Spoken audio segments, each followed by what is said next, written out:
Assalamualaikum warahmatullahi wabarakatuh. Halo pemirsa, apa kabar Anda hari ini? Selama 30 menit ke depan kami akan menemani Anda menghadirkan beragam informasi dari wilayah Pulau Sumatera. Bersama saya Wanasari, inilah kabar Sumatera selengkapnya.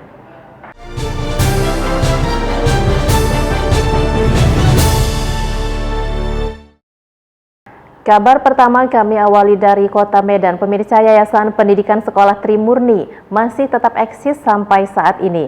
Berlokasi di Jalan Kolonel Iyo Sudarso, kilometer 6,5 Gang Famili Tanjung Mulia Medan Deli ini telah berdiri sejak tahun 1985.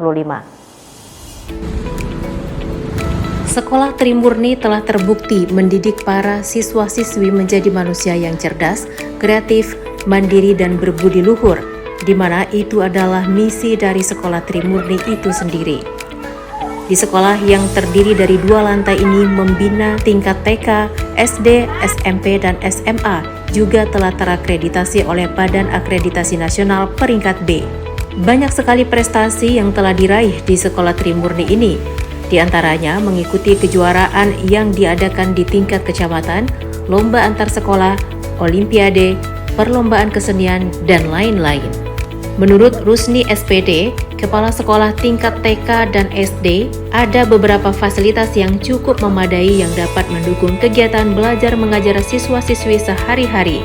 Di antaranya taman bermain yang luas dan nyaman untuk TK dan SD, ruangan belajar yang bersih untuk tingkat TK sampai SMA, lab bahasa Inggris, lab IPA, lab komputer, lapangan olahraga basket, dan ruang perpustakaan yang lengkap dengan buku pelajaran. Sekolah Trimurni terbukti mendidik para siswa-siswi menjadi manusia yang cerdas, kreatif, mandiri, dan berbudi luhur. Saat ini kita masih proses penerimaan siswa baru untuk TP 2022 dan 2023 tingkat TK, SD, SMP, dan SMA. Promo diskon bebas biaya pendaftaran untuk pendaftaran 30 peserta tingkat TK, tingkat SD, tingkat SMP, dan SMA. Untuk saat ini, Sekolah Trimurni sendiri masih membuka penerimaan siswa-siswi baru untuk tahun pelajaran 2022 dan promo bebas pendaftaran bagi 30 pendaftar pertama. Dari Medan, tim TV One mengabarkan. Sambut hari ulang tahun ke-77 Republik Indonesia, Parsadaan Pomparan Toga Sinaga Boruna, wilayah Sumut 1, menggelar turnamen bola voli.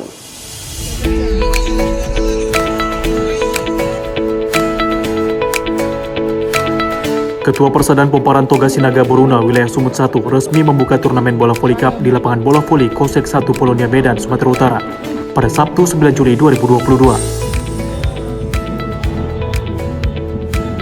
Sebanyak 13 regu tim bola voli tergabung dalam Parsadaan Pomparan Toga Sinaga Boruna, wilayah Sumut 1, mengikuti turnamen bola voli cup.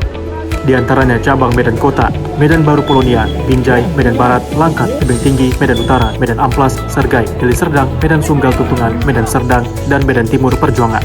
Ya, direncanakan pertandingan ini selama 5 hari, dan pertandingan ini akan dilaksanakan setiap hari Sabtu tiap minggunya. Direncanakan final itu tanggal 6 Agustus, dan untuk penutupannya direncanakan di Gedung Tosit tanggal 13 Agustus. Peserta pemain ini ada 13 cabang di jajaran PPTSB wilayah Sumut 1. Semua cabang akan memperebutkan juara 1, 2, 3, dan 4. Dengan diadakan pertandingan turnamen bola voli ini, saya berharap kepada keluarga PPTSB wilayah Sumut 1, khususnya generasi muda, akan lebih aktif dan laporan berperan membangun semangat generasi muda untuk mengharumkan nama PTTSB seluruh Indonesia, khususnya wilayah Sumatera Utara. Dan saya berharap turnamen ini diadakan setiap tahunnya untuk menjalin tali silaturahmi antara generasi muda PTTSB wilayah Sumut 1. Sangat mengapresiasi kegiatan seperti ini, dan ini seperti arahan dari Ketua PPTSB wilayah Sumut 1, kita akan berupaya melakukan turnamen seperti ini di kalangan PPTSB wilayah Sumut 1 setiap tahunnya. Kita akan berupaya karena kegiatan seperti ini kita lakukan untuk menjalin silaturahmi di antara kami generasi muda, karena kami generasi muda ini mulai dari sekarang, mulai dari sejak dini harus membangun persaudaraan dan hubungan yang sangat erat agar kami bisa meneruskan ya perjuangan orang tua kami yang terdahulu untuk membesarkan PPTSB. Dari Medan, Sumatera Utara, tim TV One mengabarkan. Wali Kota Palembang bersama istri dan Kepala Organisasi Perangkat Daerah melaksanakan sholat Idul Adha dan kurban di Masjid Agung Sultan Mahmud Badarudin Jayawikramo. Wali Kota Palembang Harno Joyo bersama istri dan sejumlah organisasi perangkat daerah atau OPD melaksanakan sholat Idul Adha di Masjid Agung Palembang. Sholat Id yang diimami H.A. Tarmizi Muhaimin Al-Hafidz dan Kiai Haji Dr. Andes Mal'an Abdullah MHI sebagai khotib dengan tema Idul Adha kali ini adalah pengorbanan dan cita kebangkitan peradaban Muslim. Meski saat ini Kota Palembang sudah berada di level 1 PPKM, namun masyarakat tetap harus menjaga protokol kesehatan dalam menjalankan ibadah. Pemerintah Kota Palembang sendiri sebagai bentuk aplikasi berkurban telah meluncurkan program Pagi Berbagi yang dalam satu hari dapat mengumpulkan sebanyak 151 juta rupiah yang akan dibagikan kepada masyarakat yang berhak menerimanya. Pada saat ini kita sudah level 1 terkait dengan pandemi COVID-19, kita tetap selalu waspada karena kesehatan itu menjadi bagian penting bagi kita. Dengan kesehatan kita bisa beraktivitas. Dan hari ini Hari Raya Idul Kurban. Bentuk korban yang diaplikasikan oleh pemerintah Kota Palembang. Alhamdulillah pada saat sholat subuh berjamaah kemarin kita telah meluncing untuk kegiatan bagi berbagi. Dan bersyukur juga kepada Allah SWT dalam satu hari kita bisa mengumpulkan uang 151 juta nanti akan diberikan kepada masyarakat yang berhak dan khusus nanti akan membedah rumah yang tidak layak huni menjadi layak. Wali Kota mengimbau kepada masyarakat Kota Palembang untuk ikut gerakan Pagi Berbagi sehingga dapat membantu masyarakat yang membutuhkan uluran tangan. Pada Hari Raya Kurban kali ini, Wali Kota Palembang mengkurbankan sapi seberat 1 ton 4 kg. Sementara jumlah hewan kurban yang diterima Yayasan Masjid Agung sebanyak 14 ekor sapi dan kambing sebanyak 8 ekor. Dari Palembang, Sumatera Selatan, Ganda Kopatra TV One mengabarkan. Merayakan Hari Raya Idul Adha, Majelis Pimpinan Cabang Pemuda Pancasila Kota Medan melaksanakan kurban bersama seluruh kader Pemuda Pancasila di Kota Medan. Merayakan Hari Raya Idul Adha 1443 Hijriah, Majelis Pimpinan Cabang Pemuda Pancasila Kota Medan melaksanakan kurban bersama seluruh kader pada 11 Juli lalu. Dihadiri langsung Ketua MPC Kota Medan, MPW Pemuda Pancasila Sumatera Utara, dan Wakil Gubernur Sumut. Acara yang mengundang ratusan anak yatim ini pun berlangsung khidmat. Sebanyak 10 ekor sapi dikurbankan untuk diberikan kepada masyarakat sekitar lokasi penyembelihan dan untuk kader-kader PP. Kegiatan ini tidak hanya menyembelih hewan kurban. MPC PP Kota Medan beserta seluruh pimpinan anak cabang menggelar doa bersama pembagian sembako kepada para kader PP dalam kegiatan kurban bersama seluruh kader PP Kota Medan, serta terlaksananya santunan untuk anak-anak yatim piatu juga menjadi bagian agenda acara kurban tahun ini. Kegiatan hari ini mudah-mudahan sapi yang kita kurbankan semua bisa dibagikan dan disambut dengan baik panitia untuk masyarakat di sekitar tanah ini di wilayah Johor dan juga di 23 kecamatan yang ada di seluruh wilayah Kota Medan dan disalurkan melalui ketua PAJ Kota Medan. Kegiatan ini mungkin setiap tahunnya dari mulai saya menjabat di 2019, alhamdulillah sampai dengan hari ini masih terus berlanjut, dan pertama kali kita memotong hewan kurban itu ada 6, 2002 habis itu 8, hari ini bisa 10, alhamdulillah mungkin di tahun depan bertambah lagi. Kegiatan kurban kemarin dari hari Minggu dan Senin, saya berharap bahwa kurban ini bukan hanya sekedar memotong hewan kurban, tapi juga menghilangkan hal-hal yang tidak baik di seluruh kader Pemuda Pancasila dan Partai Hanura, agar ke depan lebih baik untuk berdaya guna untuk masyarakat. Jadi tujuan organisasi ini kan untuk membantu masyarakat. Dari Medan, Sumatera Utara, Ahmad Syukri, Doni Admiral TV One mengabarkan. Bupati Asahan menghadiri perayaan HUT Polri yang ke-76 di lapangan Adi Pradana Kota Kisaran Asahan, Sumatera Utara. Kapolres Asahan, Bupati bersama Forkopimda sebelumnya mengikuti kegiatan perayaan HUT Polri bersama Presiden Joko Widodo secara virtual. Hadir dalam acara Hari Ulang Tahun Kepolisian Republik Indonesia yang ke-76, yakni Kapolres Asahan, AKBP Putu Yuda Prawira, Bupati Asahan, dan Dim 0208 dan Forkopimda lainnya, beserta seluruh jajaran Kepolisian Resor Asahan. Upacara yang digelar serentak pada tanggal 5 Juli lalu itu dilakukan secara virtual dengan mendengar bimbingan dan arahan dari Presiden Joko Widodo beserta Kepala Kepolisian Republik Indonesia Jenderal Listio Sigit Prabowo.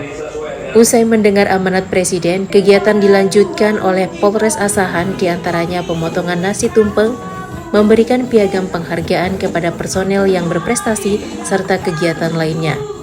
Saya ingin mengucapkan terima kasih yang sebesar-besarnya kepada Bapak Bupati, seluruh pemerintah daerah, Forkopimda yang ada di Kabupaten Asahan, tokoh agama, tokoh masyarakat, tokoh pemuda, dan seluruh masyarakat Asahan yang sudah mendukung Polres Asahan dalam rangka menjaga dan memelihara Kamtipmas, serta melakukan upaya penegakan hukum yang berkeadilan, serta memberikan pelayanan, perlindungan, dan pelayanan yang maksimal kepada masyarakat. Ucapkan selamat ulang tahun Hari Bayangkara yang ke-76 kepada Bapak para Kapolsek. Silakan Bapak ulang tahun ini Polres Asahan khususnya itu akan bisa lebih maju lagi. Dan kita berdoa kepada seluruh masyarakat Kabupaten Asahan untuk mendoakan kiranya Polisi Republik Indonesia khususnya Polres Asahan untuk bisa lebih baik ke depan. Acara ditutup dengan kegiatan hiburan di antara sesama personel kepolisian. Dari Asahan, Sumatera Utara, Jasa Manurung TV One mengabarkan. Untuk terus memajukan pembangunan desa yang lebih unggul, Desa Balan 2 terus berbenah dengan membentuk BUMDes Simalem. Diharapkan dengan pembentukan BUMDes ini bisa membantu masyarakat dalam menjual hasil pertaniannya.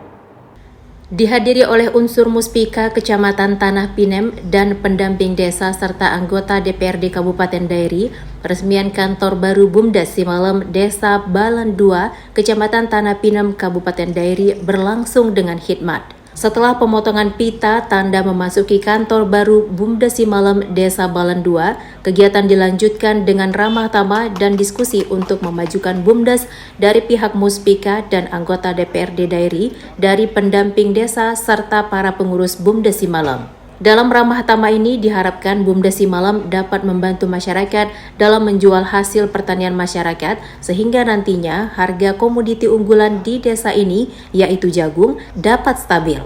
BUMDes Simalem kedepannya diharapkan dapat mensejahterakan perekonomian masyarakat agar lebih unggul. Hal ini cukup mendapat dukungan dari pihak pemerintah Kabupaten Dairi. Apa yang diprogramkan oleh Bapak Bupati Dairi, Dr. Edi Kelangate Brutu, bahwa tahun ini satu desa minimal ada satu BUMDes. Artinya BUMDes itu adalah untuk meningkatkan kesejahteraan warga. Dari kesejahteraan warga itu mungkin unggullah satu desa. Unggul satu desa, unggul satu kecamatan, bahkan ingin kita unggul satu dairi. Itulah harapan kita. Kemudian kita sangat mendukung karena sifat BUMDes ini adalah sifat gotong royong dan mensejahterakan kehidupan masyarakat. Dukungan juga disampaikan Alfrian Syah Ujung, salah seorang anggota DPRD. Diharapkan ke depannya BUMDes Simalem dapat membantu para petani mengantisipasi harga komoditi unggulan desa bila mengalami anjlok harga. Masyarakat di Desa Balan 2 terbantu, contohnya di saat harga-harga komoditi anjlok, BUMDes inilah penentu dan BUMDes inilah pengontrol harga-harga komoditi di desa. Dari Kabupaten Dairi, Irfan TV One mengabarkan. Universitas Terbuka melaksanakan wisuda lulusan periode pertama 2021-2022. Sebanyak 515 mahasiswa diwisudakan.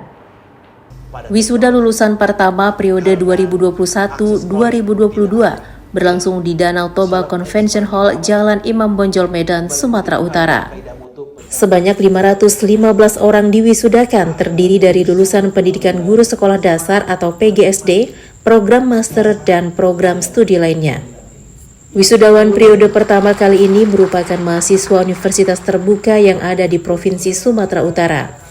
Dalam acara wisuda tersebut, turut dihadiri istri Gubernur Sumatera Utara, Nawal Lubis, yang memiliki kepedulian terhadap pembinaan pendidikan anak usia dini atau PAUD. Ojat Darojat, Rektor Universitas Terbuka, berpesan kepada wisudawan agar mampu mengimplementasikan pengetahuan yang telah diperoleh selama di Universitas Terbuka guna membangun diri sendiri, keluarga, masyarakat, dan membangun Sumatera Utara. Ada sekitar 516 orang yang diwisuda, terdiri dari lulusan PGSD yang paling banyak, tapi juga sebagian ada program master dan program studi yang lainnya. Mereka adalah para mahasiswa UT yang berasal dari Provinsi Sumatera Utara yang tersebar di beberapa kabupaten. Pesan khusus bagi mereka, mudah-mudahan yang pertama mereka, tentu harapan kita mereka bisa mengamalkan, bisa mengimplementasikan pengetahuan yang telah diperoleh selama ini UT untuk kepentingan diri dan keluarganya serta masyarakat pada umumnya, bersama-sama membangun Sumatera Utara.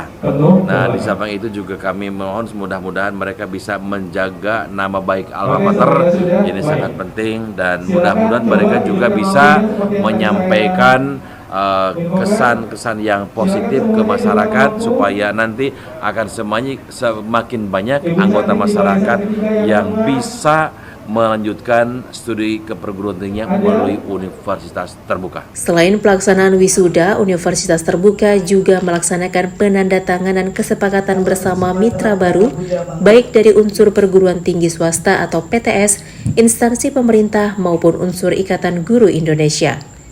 Dari Medan, Sumatera Utara, tim TV One mengabarkan. Universitas Terbuka melakukan penandatanganan kesepakatan bersama pemerintah Provinsi Sumatera Utara.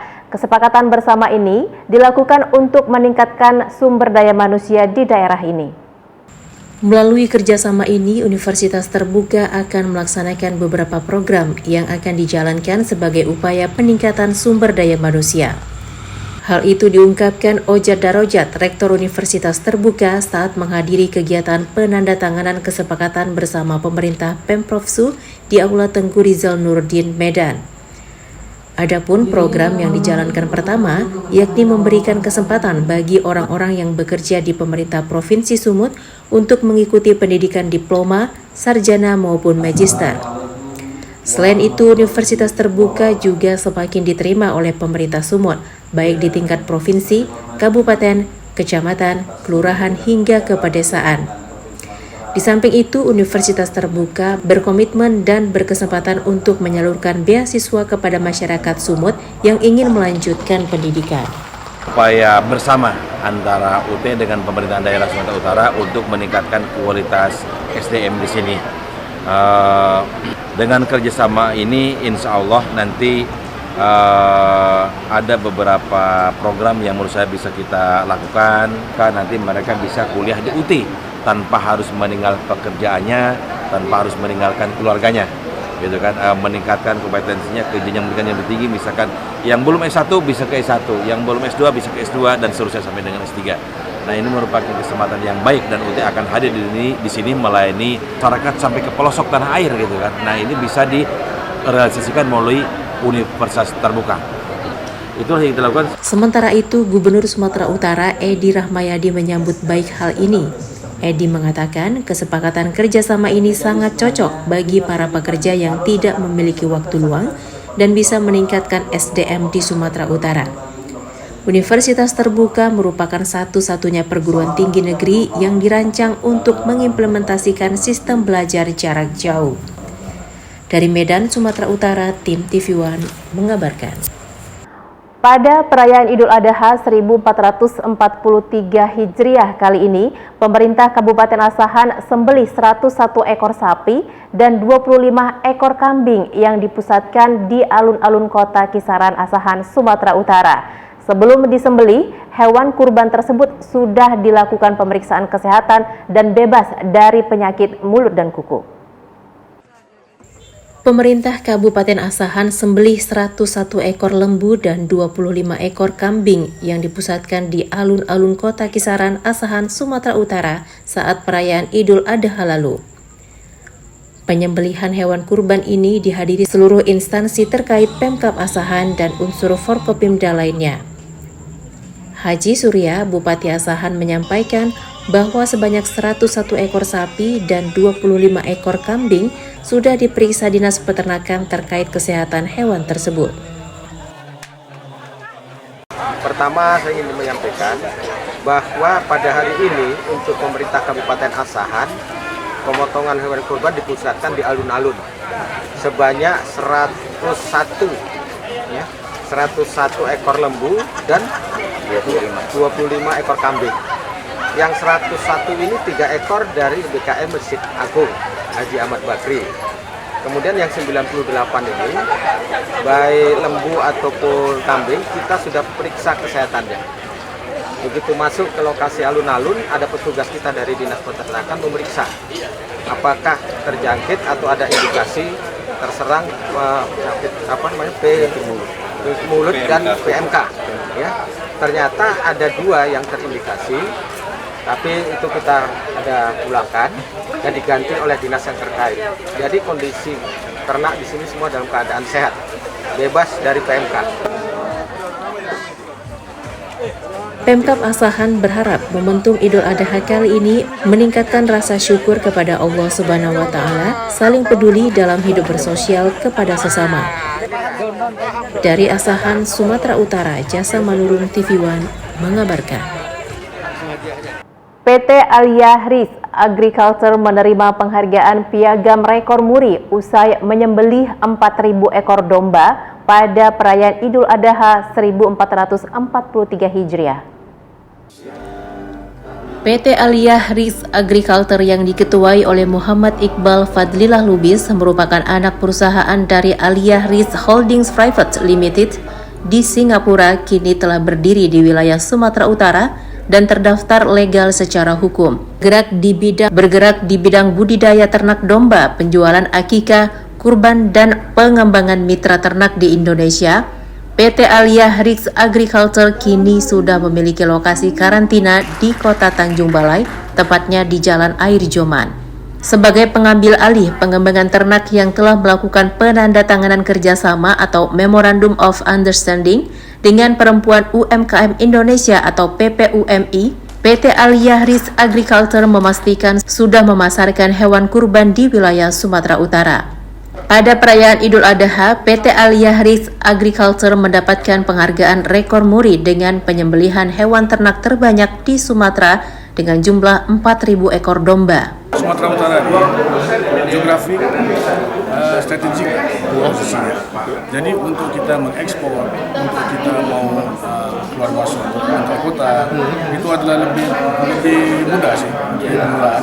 Dan disebabkan sekarang ini kan lebih banyak barang daripada sini yang untuk jadi supply. Jadi pada saya asas itu harus dari sini dulu.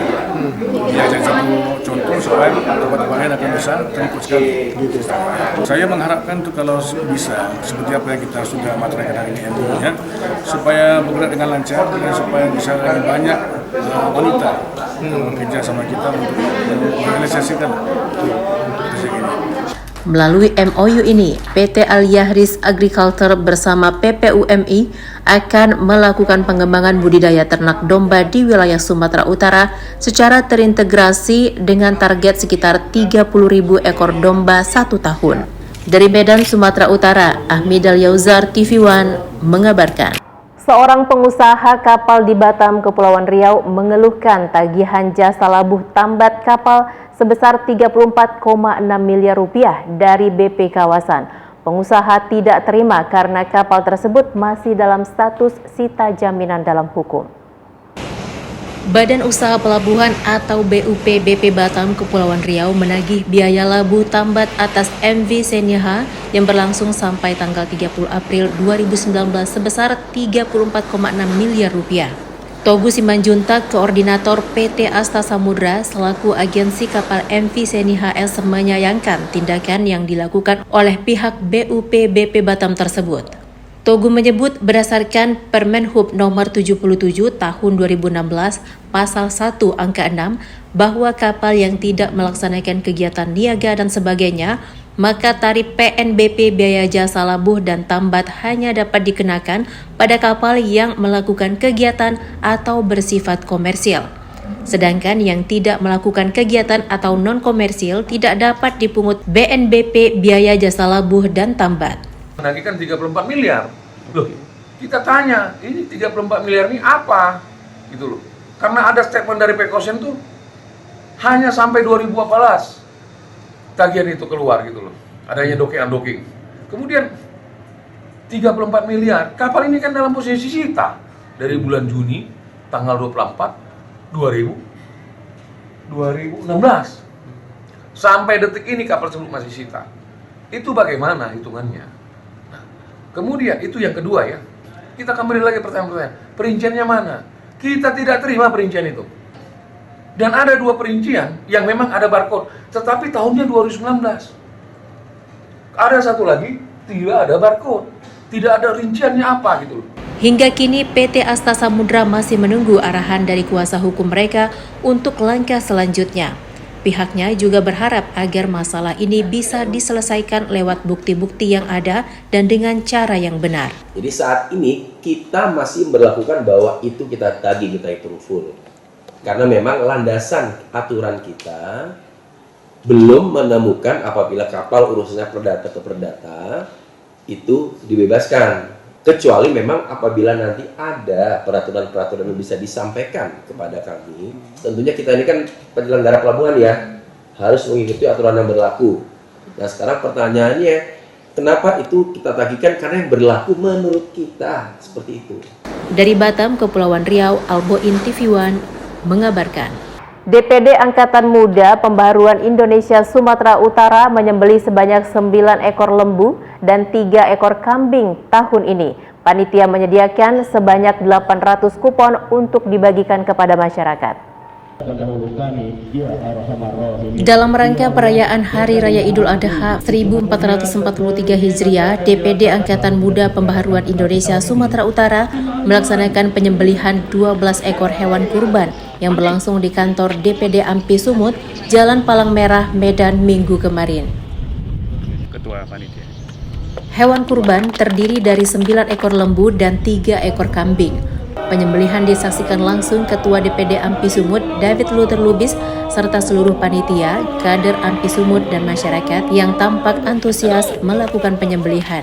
Ketua DPD Ampi Sumut, David Luther Lubis mengatakan penyembelihan hewan kurban sebagai bentuk kepatuhan terhadap perintah agama dan diharapkan bisa bermanfaat langsung bagi masyarakat lapisan bawah. Semoga kurban tahun ini bisa meningkatkan iman dan takwa dari rekan juang DPD Ampi Sumut yang notabene sebagai agen pembaharuan. Ketua Panitia Kurban DPD Ampi Sumut, Julfendi mengatakan, penyembelihan hewan kurban yang dilaksanakan DPD Ampi Sumut terus mengalami peningkatan yang signifikan. Pada tahun ini, DPD Ampi Sumut berkurban 9 ekor lembu dan 3 ekor kambing dengan jumlah 800 kupon daging untuk dibagikan kepada masyarakat. Ampi Sumatera Utara semakin peduli terhadap masyarakat yang ada di Sumatera Utara karena hari ini kita ketahui bahwa kita sudah melewati masa-masa sulit, masa-masa pandemi COVID-19. Semoga momentum ini dapat mengembalikan semangat seluruh masyarakat Sumatera Utara untuk lebih baik lagi ke depan.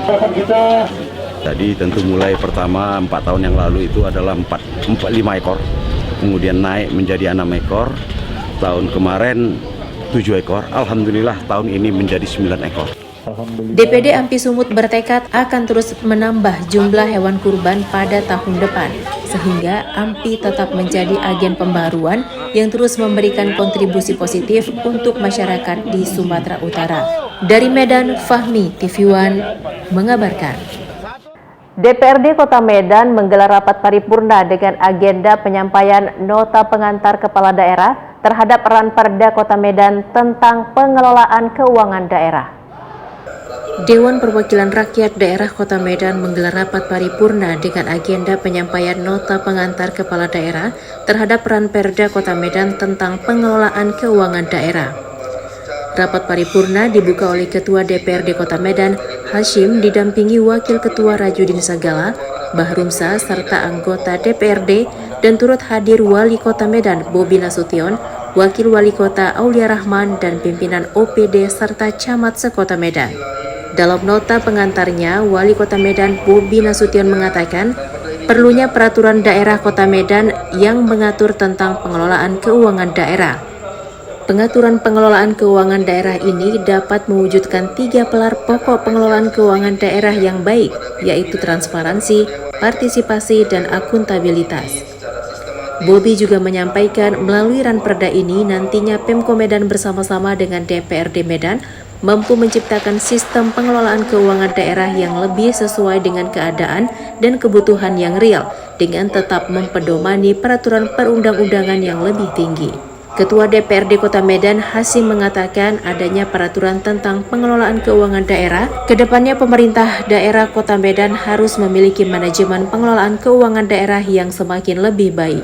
Ini menindaklanjuti adanya peraturan di atas yang mengatur tentang pengelolaan keuangan daerah. Jadi ini perlu ditindaklanjuti oleh pemerintah Kota Medan ya untuk dilakukan suatu peraturan ya yang mengatur tentang pengelolaan keuangan daerah sehingga tercipta nanti manajemen keuangan yang lebih baik.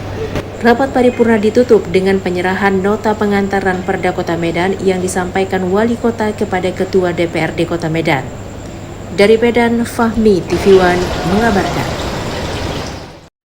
DPRD Kota Medan melakukan perubahan personalia pada Badan Kehormatan DPRD. Hal ini disampaikan dalam rapat paripurna dengan agenda pengumuman perubahan susunan komposisi personalia Badan Kehormatan DPRD Kota Medan tahun 2022. Dewan Perwakilan Rakyat Daerah Kota Medan menggelar rapat paripurna dengan agenda pengumuman perubahan susunan komposisi personalia Badan Kehormatan DPRD Kota Medan tahun 2022 yang berlangsung di gedung DPRD Kota Medan Senin kemarin. Dalam rapat paripurna ini dipimpin langsung oleh Ketua DPRD Kota Medan Hasim dengan didampingi 2 wakil Ketua DPRD yakni masing-masing Rajudin Sagala, Bahrum Syah, dan sejumlah anggota DPRD Kota Medan. Ketua DPRD Kota Medan Hasim saat memimpin rapat mengatakan dengan terbentuknya Badan Kehormatan DPRD Kota Medan untuk masa jabatan 2019 sampai dengan 2024, periode kedua yang telah melaksanakan pemilihan sebagai alat kelengkapan Dewan diharapkan dapat bekerja sesuai tugas dan fungsinya.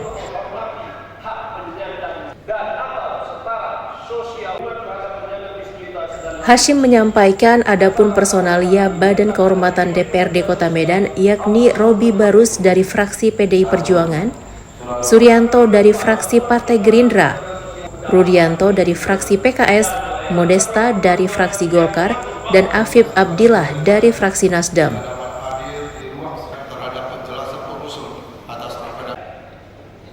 Kita harapkan anggota Badan Kehormatan yang sudah disetujui, yang sudah hasil pemilihan tadi sudah ditetapkan, itu bisa menjalankan tugasnya sesuai dengan tata tertib yang sudah dimiliki oleh DPRD Kota Medan.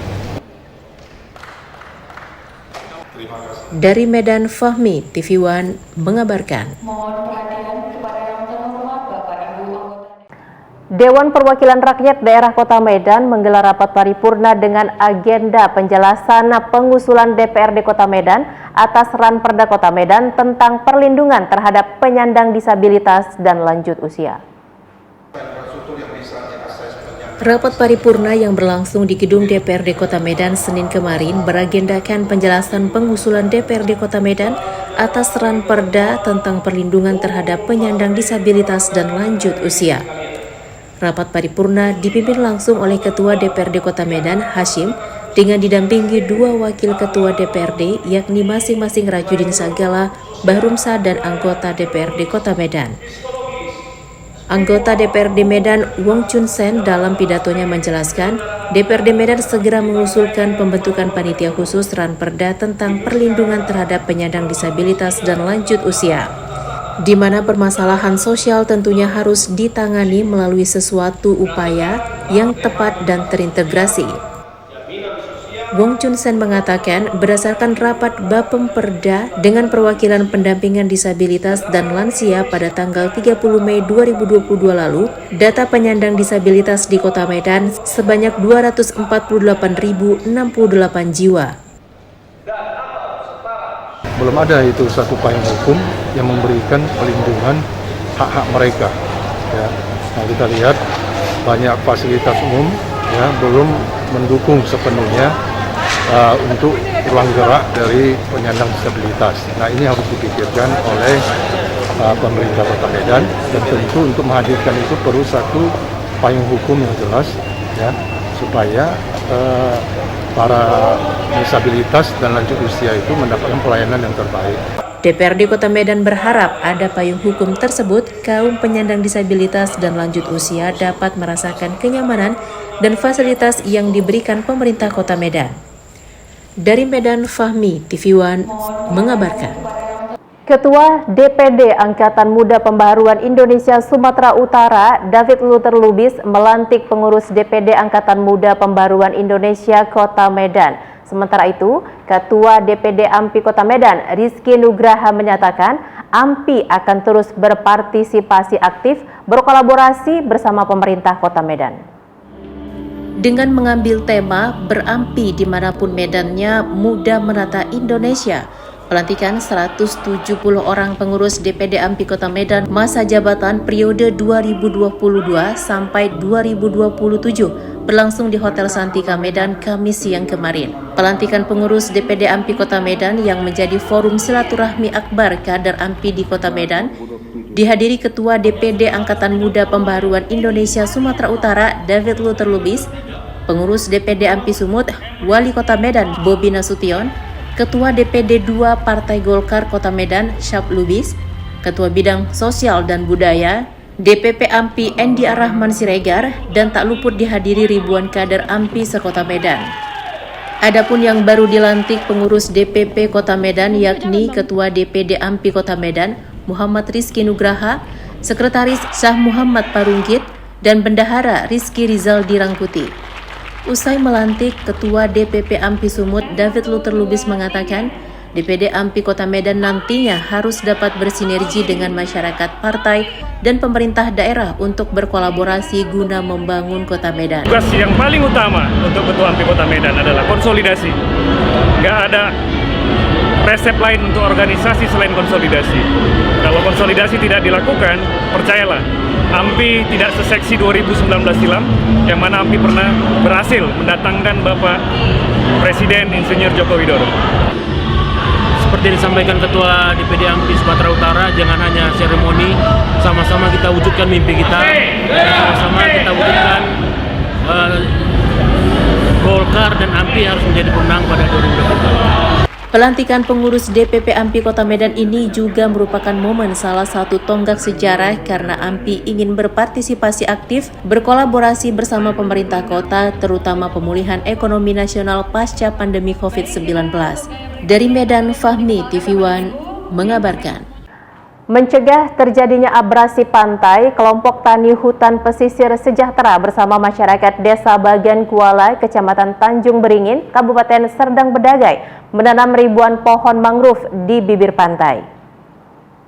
Sebanyak 200.000 pohon batang mangrove ditanam di bibir pantai Desa Bagian Kuala, Kecamatan Tanjung Beringin, Kabupaten Serdang Bedagai. Penanaman pohon mangrove di bibir pantai ini dilakukan oleh kelompok tani hutan pesisir pantai dan masyarakat Desa Bagian Kuala, Kecamatan Tanjung Beringin, Kabupaten Serdang Bedagai, di mana penanaman 200.000 batang pohon mangrove ini untuk menghindari adanya abrasi pantai di desa tersebut.